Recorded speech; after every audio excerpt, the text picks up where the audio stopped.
بسم الله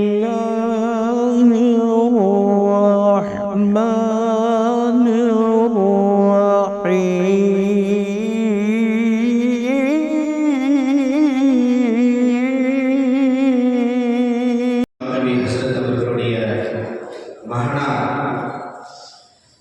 हाफिज कारी अब्दुल कुद्दूस बागवी अल अज़हरी அவர்கள் தஜ்வீதின் முக்கியத்துவத்தை பற்றி நமக்கு முன்னால் பேசுவார்.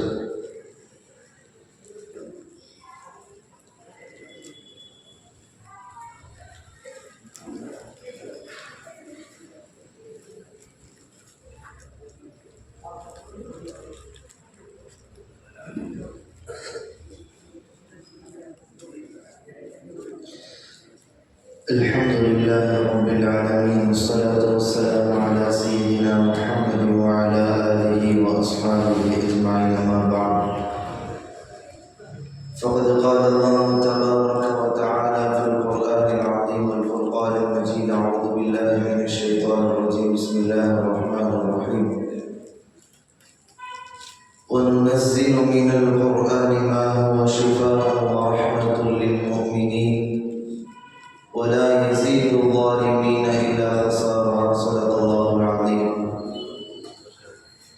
புகழனைத்தும் மிகவல்லவனாகிய அல்லாஹ் ஜல்ல ஷானஹு தஆலா ஒருவனுக்கே உரித்தாகட்டுமாக. இல்லத்தின் அருளுடைய நபிபெருமானார் ரசூலுல்லாஹி ஸல்லல்லாஹு அலைஹி வஸல்லம் அவர்கள் மீதும் அன்னாரின் அடிச்சுவற்றை அடிபெறலாமல் பின்பற்றிய உத்தம சத்திய சஹாபாக்கள், தாபியீன்கள், நல்லவர்கள், நாதாக்கள், குறிப்பாக இந்த குர்ஆனுடைய சபையிற்கு வருகை தந்திருக்கும் வரவிருக்கும் நம் அனைவரின் மீதும் அல்லாஹ்வின் அன்பும் அருளும் என்றென்றும் நீடித்து நிலவட்டுமாக. ஆமீன். அன்பிற்குரியவர்களே, குர்ஆனில் தஜ்வீதினுடைய முக்கியத்துவத்தை பற்றி ஒரு சில வார்த்தைகளை உங்களுக்கு முன்னால் கூற இருக்கின்றேன். குர்ஆனையும் தஜ்வீதையும் பிரித்து பார்ப்பதே தவறு. குர்ஆன் வேறு, தஜ்வீத் வேறு. அந்த குர்ஆனிலே தஜ்வீத் எவ்வளவு முக்கியத்துவம் என்பதை விட குர்ஆனில் இருக்கும் பொழுதே தஜ்வீதுடன் தான் அந்த குர்ஆன் என்பது இருக்கும். நபி ஸல்லல்லாஹு அலைஹி வஸல்லம் அவர்களுடைய காலத்திலே தஜ்வீத் என்று ஒரு கலை என்பது கிடையாது. தஜ்வீத் என்று ஒரு தனிப்பட்ட சட்டங்களோ அதற்குண்டான புத்தகங்களோ கிடையாது. நபி ஸல்லல்லாஹு அலைஹி வஸல்லம் அவர்களுடைய காலத்திலே நபி அவர்களுக்கு ஜிப்ரீல் அலைஹிஸ்ஸலாம் அவர்கள் குர்ஆனை ஓதி காண்பிக்கும் பொழுது தஜ்வீதுடன் தான் குர்ஆனை ஓதி காண்பித்தார்கள். நபி அவர்களும் சஹாபாக்களுக்கு தஜ்வீதுடன் தான் ஓதி காண்பித்தார்கள். குர்ஆன் அதை கவனிக்கப்பட வேண்டிய தனிப்பட்ட விஷயமாக தஜ்வீதை கவனிப்பதை தவறு. குர்ஆன் ஓத வேண்டும் என்று சொன்னால், ஒரு நபர் சரியான முறையில் குர்ஆன் வேண்டும் என்று சொன்னாலே அந்த குர்ஆனிலே தஜ்வீத் என்பது இருக்க வேண்டும். நபி ஸல்லல்லாஹு அலைஹி வஸல்லம் அவர்களுடைய காலத்திலே, நம்முடைய காலத்திலே நாம் படிப்பதை போன்று தஜ்வீதினுடைய புத்தகங்களோ தஜ்வீதினுடைய சட்ட திட்டங்களோ, எழுத்துக்களினுடைய பிறப்பிடங்கள், உண்ணாவினுடைய சட்டங்கள், இத்காமினுடைய சட்டங்கள், இல்ஹாரினுடைய சட்டங்கள் என்று நபி ஸல்லல்லாஹு அலைஹி வஸல்லம் அவர்களுடைய காலத்திலும் சஹாபாக்களுடைய ஆரம்ப காலத்திலும் உருவாக்கப்படவில்லை. ஆனால் நபி அவர்களுடைய திலாவத்திலும் சஹாபாக்களுடைய திலாவத்திலும் தஜ்வீத் இருந்தது. அவர்கள் ஓதும் பொழுதே தஜ்வீதுடன் தான் ஓதிக்கொண்டிருந்தார்கள். தஜ்வீத் அல்லாமல் ஒரு கிராஅத்தை அவர்கள் ஓதவில்லை. தஜ்வீத் இல்லாமல் ஒரு கிராஅத்தை அவர்களுடைய பழக்கத்திலே இல்லை. சஹாபாக்களுடைய காலத்திற்கு பின்னால் இந்த குர்ஆன் என்பது அரபு தேசங்களை தாண்டி அஜமிகள், அரபி மொழி பேசுவதற்கு தாய்மொழி அரபி மொழி இல்லாத மற்ற நபர்களிடத்திலும் இந்த குர்ஆன் என்பது செல்கின்றது. அந்த நேரத்திலே இந்த தஜ்வீதினுடைய சட்டத்தின் தேவை என்பது ஏற்படுகின்றது. இந்த உலகிற்கு முதலில் தஜ்வீதினுடைய சட்டத்தை புத்தகத்தினுடைய வழிவகை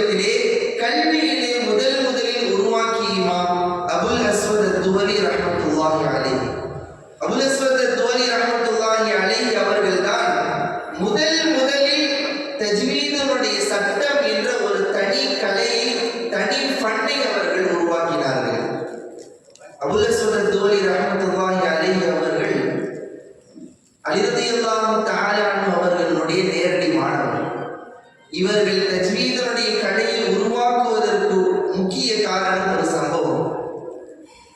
அபுல் அஸ்வத் அத்-துவலி ரஹ்மத்துல்லாஹி அலைஹி அவர்களிடத்திலே ஒரு நபர் குர்ஆனை ஓதிக் கொண்டிருக்கின்றார். அரபி மொழி தாய்மொழி இல்லாத மற்றொரு நபர் குர்ஆனை ஓதிக் கொண்டிருக்கின்றார். சூரத்து தௌபாவினுடைய 2வது வசனம். இந்த வசனத்தை ஓதிக் கொண்டிருக்கும் பொழுது அன்னல்லாஹ பரீஉம் மினல் முஷ்ரிகீன வ ரசூலுஹு என்று அந்த குர்ஆனினுடைய வசனம் இருக்கின்றது. ஆனால் இவர் அந்த ஆயத்தை ஓதும் பொழுது அன்னல்லாஹ பரீஉம் மினல் முஷ்ரிகீன வ ரசூலிஹி என்று ஓதிவிடுகின்றார்.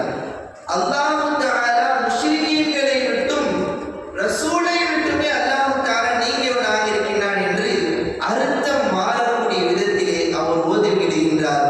அபுல் அஸ்வத் அத்-துவலி ரஹ்மத்துல்லாஹி அலைஹி அவர்களுக்கு உள்ளத்திலே கவலை ஏற்படுகின்றது.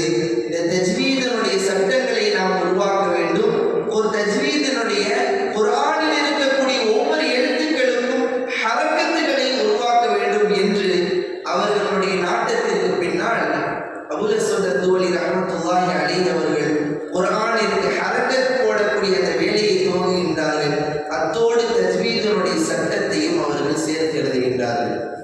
விரும்புரியவர்களே, நாம் ஒரு விஷயத்தை மனதில் பதிய வைக்க வேண்டும். குர்ஆனை விட்டும் பிரித்து பார்க்கக்கூடிய ஒரு சட்டம் அல்ல இந்த தஜ்வீத் என்பது. ஒருவர் குர்ஆனை ஓதினால் அது தஜ்வீதுடன் தான் குர்ஆனில் ஓதப்பட வேண்டும். தஜ்வீதுடன் குர்ஆனை ஓதினால் தான் அது குர்ஆன் ஓதுதலாக இருக்கும்.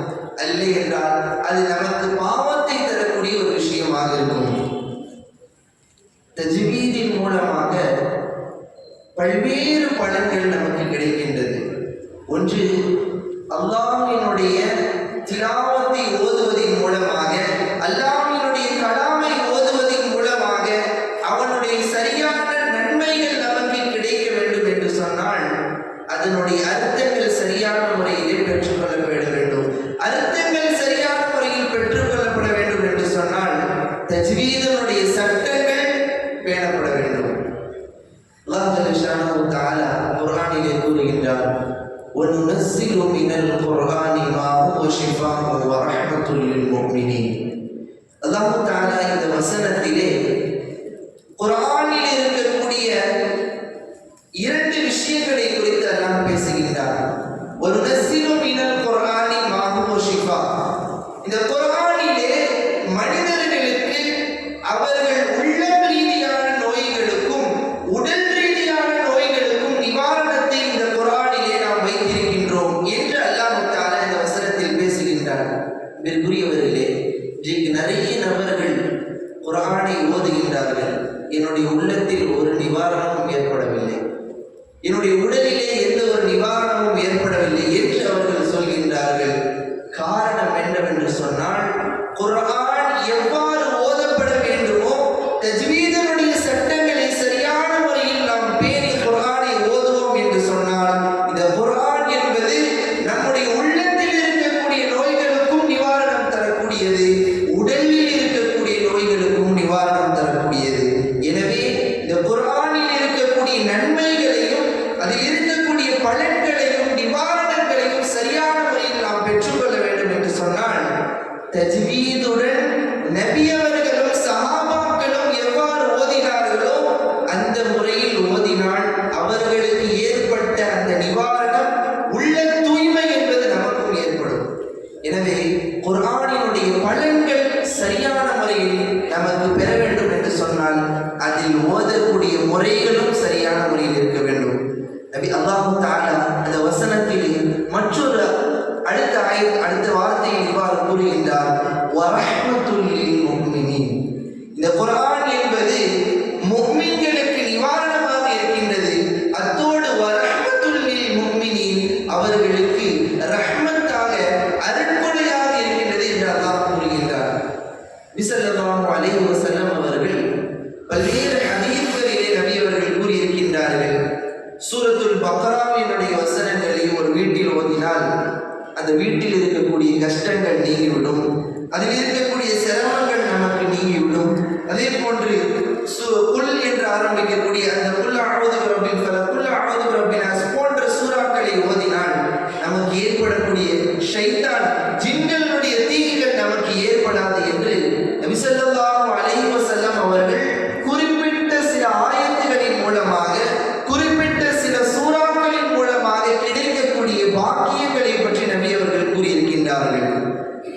சிலர்கள் இந்த சூறாக்கள் எல்லாம் ஓதிட்டு தான் அதில் இருக்கோம், ஆனா அந்த பலன்கள் எங்களுக்கு எதுவும் கிடைக்க மாட்டேங்குது என்று அவர்கள் கூறுகின்றார்கள். அன்பிற்குரியவர்களே, நாம் விளக்க வேண்டிய விஷயம், குர்ஆன் நபி அவர்கள் எவ்வாறு ஓதினார்களோ, நபி ஸல்லல்லாஹு அலைஹி வஸல்லம் அவர்கள் எவ்வாறு தஜ்வீதுடைய முறையில் ஓதினார்களோ அந்த முறையில் இந்த குர்ஆனை நாம் ஓதினோம் என்று சொன்னால் நபி அவர்கள் சொல்லி இருக்கக்கூடிய அந்த பலன்கள் என்பது நமக்கு முழுமையான முறையில் கிடைக்கும்.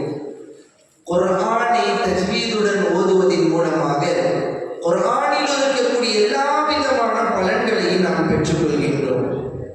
அத்தோடு இன்றைய சமுதாயத்தில் இருக்கக்கூடிய மிகப்பெரிய பிரச்சனை,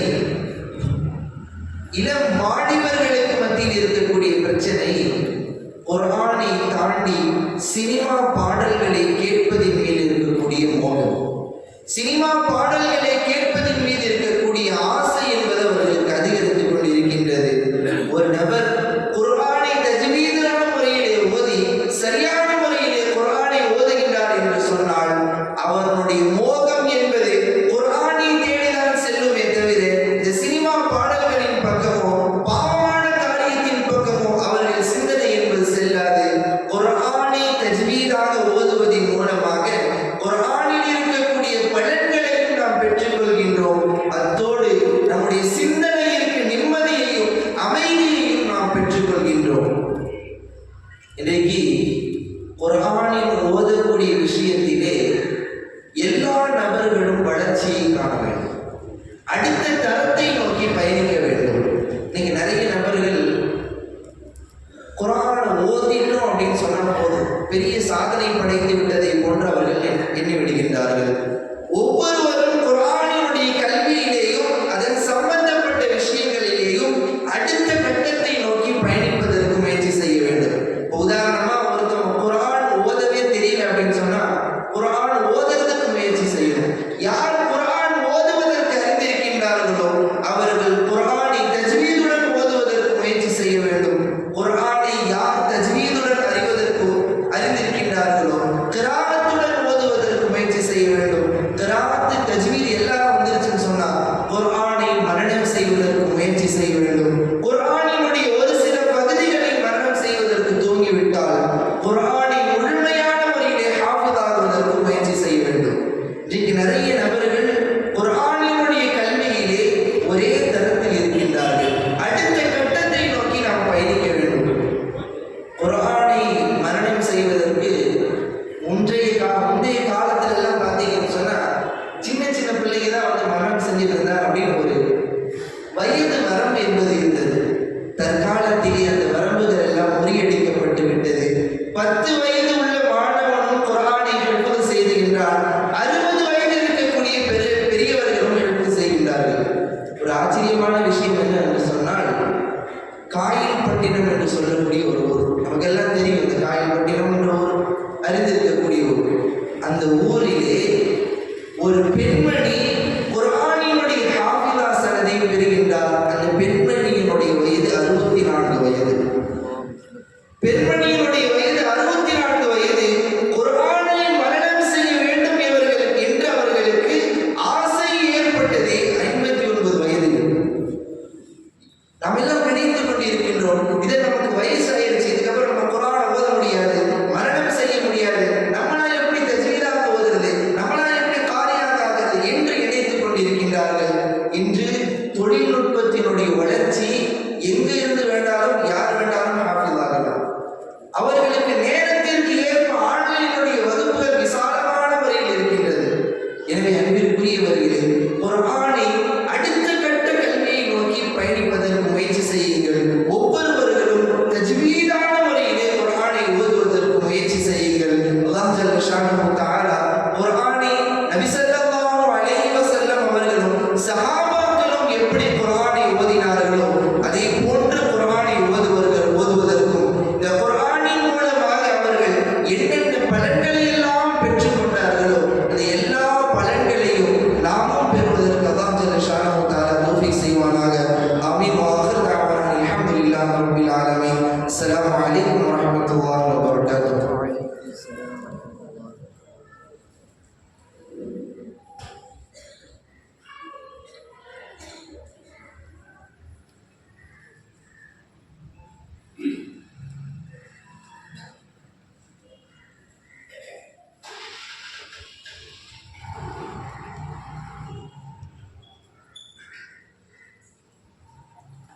அல்ஹம்துலில்லாஹ்.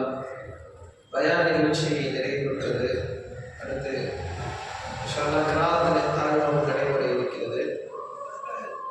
இந்த நிகழ்ச்சி ஏற்பட்டதனுடைய நோக்கத்தை நம்ம ஏற்கனவே சொன்னோம். ஏற்பாடு செய்யப்பட்டதனுடைய நோக்கம் குர்ஆன் ஓதுவதில் ஓத தெரிந்தவர்கள் ஆர்வம் கொள்ள வேண்டும் என்பதற்காக வேண்டி. யாருக்கு குர்ஆன் ஓத தெரியவில்லையோ அவர்கள் ஓத வேண்டும் என்ற ஆவல் கொண்டு அதற்கான முயற்சியை மேற்கொள்ள வேண்டும்.